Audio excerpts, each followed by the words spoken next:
इंसानी की व्यवहार जटिल जाल में हमारी आत्मा के कमरों में गहराई से गूंथी हुई पसंदीदा मनोविज्ञान की एक गहरी संगीता होती है। हम इस जटिल डिजाइन के धागों को सुलझाते हैं जो हमारे अस्तित्व को आकार देते हैं। The mastery of emotions. हम अपने भवनों की खोज पर निकलते हैं, समझते हैं कि हमारी भावनाएं हमारे मालिक नहीं हैं। स्टोइक दार्शनिक एपिक्टेटस के शब्दों में, हम अपने बाह्य परिस्थितियों को चुन नहीं सकते, लेकिन हमेशा यह चुन सकते हैं कि हम उनका कैसे प्रतिक्रिया करें। हमारे भावनाओं, हालात के बावजूद हमारे नियंत्रण में हैं। The dichotomy of control. Stoicism ने एक सरल लेकिन गहरी सच्चाई खोली है। कुछ चीजें हमारे प्रभाव के दायरे में हैं, जबकि अन्य हमारे संदर्भ से बाहर होती हैं।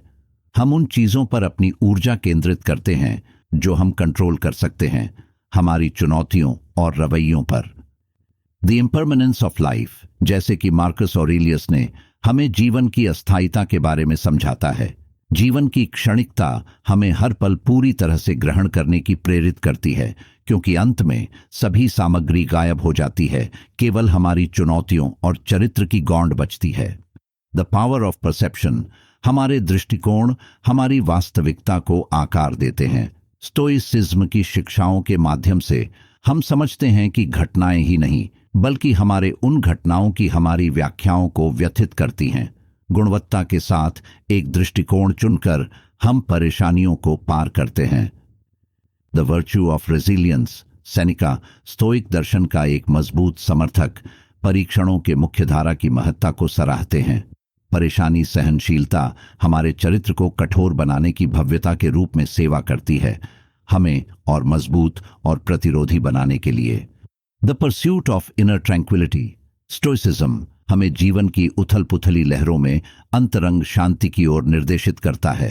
प्राकृतिक क्रम को स्वीकार करके और हमारे परिणामों से हमारे संलग्नताओं को छोड़कर हम वर्तमान क्षण में शांति पाते हैं।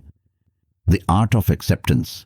हम अमर फाटी की आवश्यकता को ग्रहण करते हैं, यानी अपनी किस्मत को प्यार करना, सभी चीजों को स्वीकार करना, चाहे वो प्रासंगिक हो या अवांछित, हमें साथी बनाता है कि हम जीवन के अनियमित प्रवाहों में गरिमा के साथ संगीत करें।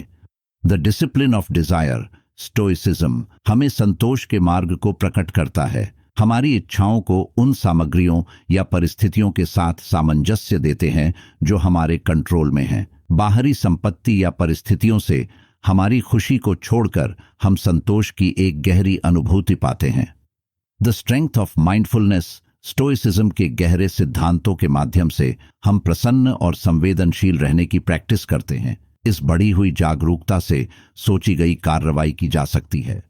The cultivation of character. सबसे अधिक स्टोइसिज्म हमें एक उच्च चरित्र को विकसित करने के लिए आह्वान करता है।